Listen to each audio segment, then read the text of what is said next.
আজকে আসলে কথা বলবো ফিনল্যান্ড এবং ডেনমার্ক নিয়ে। কারণ এই ২ টা কান্ট্রির কোয়েরি আসলে সবচেয়ে বেশি। কারণ অনেকেই আমাদের কাছে কোয়েশ্চেন করে যে আসলে কোন কান্ট্রিতে ফ্যামিলি সহ খুব ইজিলি ভিসা হওয়ার সম্ভাবনা থাকে। হ্যাঁ, ঝামেলা কম। তারপর হচ্ছে মানে ওভারঅল টোটাল যে প্রসেসটা এটাতে আসলে পজিটিভলি একটা সামনে আগানো যায়। সো সেদিকের প্রেক্ষাপটে আসলে আমরা ফিনল্যান্ড, ডেনমার্ক ২ টা নিয়ে ক্রমান্বয়ে কথা বলবো। শুরুতেই বলবো ফিনল্যান্ড নিয়ে। ফিনল্যান্ডে আসলে কেউ যখন ফ্যামিলি নিয়ে মুভ করতে চায়, this is one of the best countries. কারণ ওখানে যাওয়ার পর আনএমপ্লয়মেন্ট ওয়েজেস, তারপর হচ্ছে বেবিদের জন্য গভর্নমেন্ট থেকে একটা ওয়েজেস পাওয়া যায়।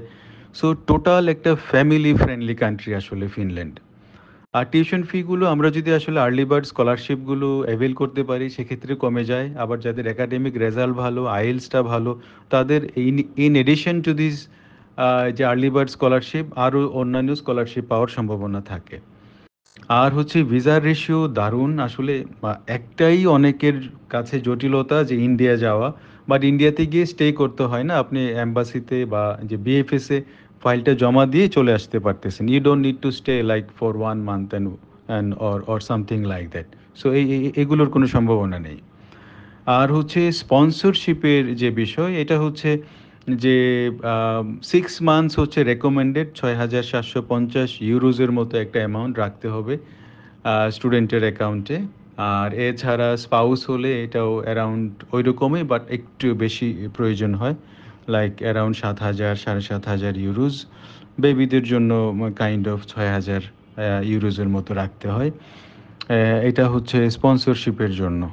সো আপনার যদি স্পন্সরশিপের ডকুমেন্টসগুলো ঠিক থাকে, ইউনিভার্সিটি যদি আপনাকে অফার লেটার দিয়ে দেয়, ইন দ্যাট কেস আপনি আসলে 99%ই ধরে নিতে পারেন ভিসাটা হয়ে যাবে ইনশাআল্লাহ। সো এই হচ্ছে ফিনল্যান্ড।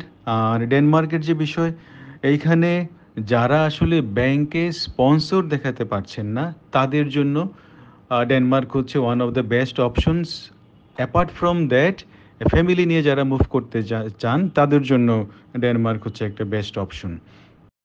এইখানে আরেকটা মানে পজিটিভ দিক হচ্ছে এম্বাসিটা বাংলাদেশে, so you don't need to travel to other countries. Denmark আপনারা হয়তো অনেকেই জানেন, মানে আপনার ইউনিভার্সিটির এডমিশনটা হয়ে গেলে ভিসা পাওয়াটা খুব একটা প্রবলেম নেই।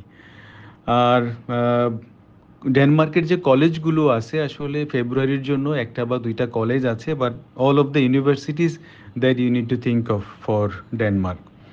আর স্পাউস বা ইয়ে ডিপেন্ডেন্ট যারা যাবেন তাদের আসলে এখানে অ্যাকাউন্ট দেখাতে হবে, ব্যাংক সলভেন্সি দেখাতে হবে, যদিও স্টুডেন্টের দেখাতে হয় না। এটার আসলে to be on the safe side, ডিপেন্ডেন্টের জন্য বা স্পাউসের জন্য অ্যারাউন্ড 18 থেকে 20 লাখ টাকা বিডিটি রাখলেই হয়ে যাবে। সো টোটাল এই বিষয়গুলো মাথায় রাখলে এই ২ টা কান্ট্রি আপনারা খুব মানে খুবই কেয়ারফুলি চিন্তা করে সামনে আগাতে পারেন। কারণ এই ২ টা কান্ট্রি আমি বলবো যে অন্যান্য কান্ট্রিগুলোর চেয়ে অনেকভাবেই সম্ভাবনাময়। এই হচ্ছে কথা আপনাদের সাথে। ভালো থাকবেন।